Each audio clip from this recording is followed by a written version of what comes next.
आदाब बच्चों, उम्मीद है आप सब ठीक ठाक होंगे। तो मैं फिरदौस भट्ट रोज़ की तरह आपके लिए फिर पॉलिटिकल साइंस लेके आया हूँ।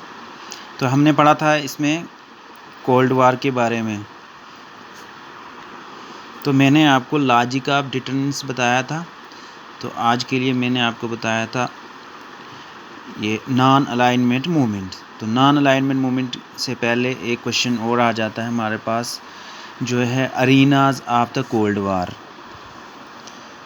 ये आता है बच्चों, अरीनाज ऑफ द कोल्ड वार। तो ये आपके सिलेबस में है, अरीनाज ऑफ द कोल्ड वार।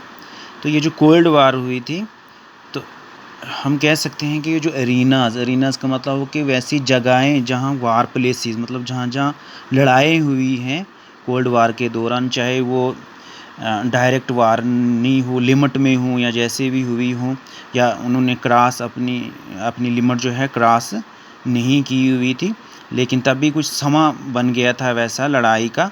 तो हम बताएंगे आपको कि arenas of the cold war means के कोल्ड वार के दौरान ऐसी जगहें जहाँ पे जो है लड़ाइयाँ हुई थी।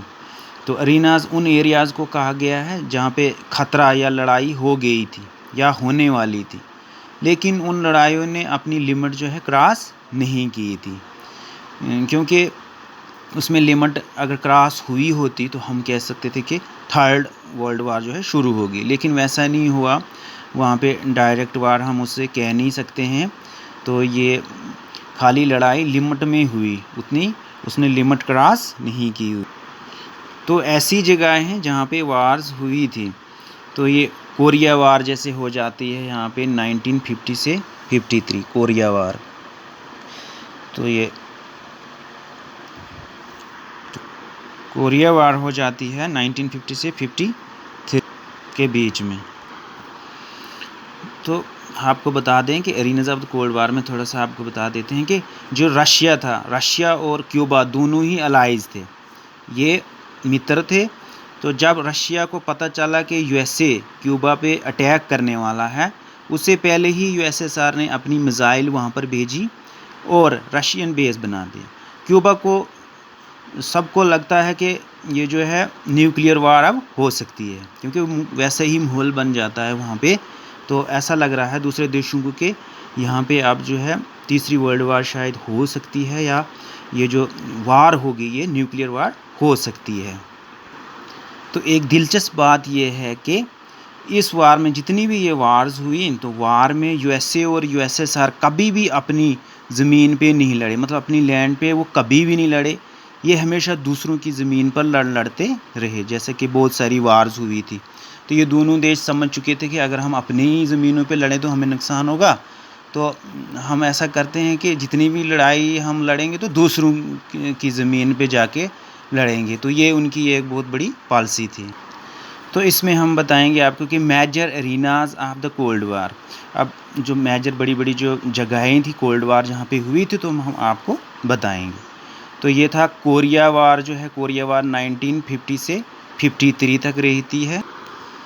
तो कोरिया वार 1950-53 और बर्लिन 1958 से 62 तक। तो कांगो वार जो है अर्ली 1960, अफ़गानिस्तान और वियतनाम के ये वाली जगहें थे जहाँ पे कोल्ड वार हुई थी। तो वर्ल्ड वार सेकंड में हिटलर जो था जर्मनी की साइड से था, फिर फ्रांस वगैरह ने उसको मिल के मारा था, और फिर जर्मनी में बर्लिन का डिवाइड हो गया, 4 पार्ट में इसको तकसीम किया जाता है। इनमें से कोई फ्रांस ले जाएगा, एक पार्ट यूएस ले जाएगा, और बहुत सारे जो है मतलब बर्लिन में एक वाल बना दी थी। फिर कांगो वार होती थी, और कांगो अफ्रीका में है, कांगो जो है अफ्रीका में पड़ता है। फिर अफ़गानिस्तान में वार हुई थी जिसमें बहुत सारा नुकसान हुआ था। फिर वियतनाम में भी यही हुआ था। अब बात आई कि ये लड़ क्यों रहे थे। अब सवाल पैदा हो जाता है कि ये लड़ क्यों रहे थे। तो इसका मेन रीज़न था कि इनके बीच में आइडियालॉजिकल कन्फ्लिक्ट बहुत था। यूएसए कहता था कि ओपन मार्केट होना चाहिए, तो यूएसएसआर कहता था कि ओपन मार्केट नहीं होना चाहिए। मैंने आपको पहले ही बता दिया था कि यूएसए जो है ये कैपिटलिस्ट को फॉलो कर दो, और ये जो यूएसएसआर था ये सोशलिस्ट को फॉलो कर रहा था। तो ओपन मार्केट होना चाहिए यूएसए कहता था, तो यूएसएसआर कहता था कि ओपन मार्केट नहीं होना चाहिए, तो कम्युनिज्म ही अच्छा है। तो यूएसए कहता था कि हर कोई दुकान खोल सकता है, लेकिन यूएसएसआर कहता था कि ये जो ज़मीन है, लैंड है, ये किसके पास रहनी चाहिए, स्टेट के पास रहनी चाहिए, और स्टेट ही डिसाइड करेगी कि इनके बीच में अब ये सबसे ज़्यादा बड़ी बात ही होगी, इनके बीच में जो थी वो मिसअंडरस्टैंडिंग हो गई थी। तो एक कहता था मैं बड़ा, दूसरा कहता था कि मैं ही बड़ा।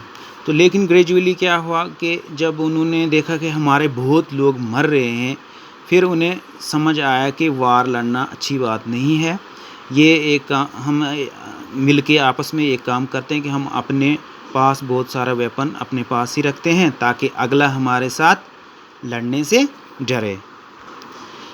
तो इन्होंने लेकिन बहुत सारी इन्होंने मिसअंडरस्टैंडिंग को दूर करने के लिए उन्होंने बहुत सारी स्कीमें बनाई, उन्होंने ट्रीटीज़ वगैरह पे बहुत सारी साइंस किए हुए। तो अब मिसअंडरस्टैंडिंग ये थी कि जैसे यूएसए और यूएसएसआर थे, उनके ऊपर अगर कोई तीसरा देश हमला करता है तो उन दोनों को लगता है कि यूएसए ने ही यूएसएसआर पर हमला किया है। चाहे वो दूसरा कोई देश करता हमला, लेकिन उसको शक हो जाता, यूएसए को शक हो जाता यूएसएसआर पर, और यूएसएसआर को शक हो जाता था यूएसए पे, कि इन दोनों को आपस में ही बस शक हो जाती थी। चाहे वो हमला कहीं थर्ड देश ने क्यों ना किया हो, लेकिन आपस में इनको लगता था कि इसी देश ने, यूएसए कहता था कि यूएसए ना, यूएसए कहता था कि यूएसए नहीं किया होगा। तो ये थी उनकी मिसअंडरस्टैंडिंग और मिसकम्युनिकेशन। इन चीज़ों को दूर करने के लिए इन्होंने क्या किया कि दोनों देशों ने बहुत सारे ट्रीटीज़ पे साइन किए।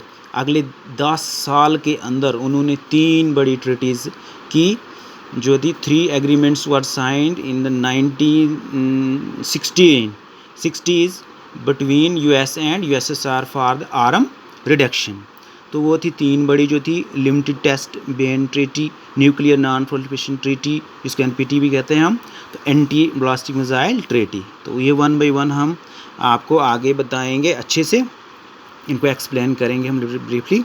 लेकिन आज के लिए बस इतना ही, क्योंकि ज़्यादा वीडियो जब हो जाती है तो मुझे ये अपलोड करने में बहुत दिक्कत आती है, इसलिए मेरी वीडियो जो है ये बहुत देर से आ रही हैं आपके पास, लेकिन मैं कोशिश कर रहा हूँ अपनी तरफ से। तो अपना ख्याल रखिएगा। Thanks for watching my videos.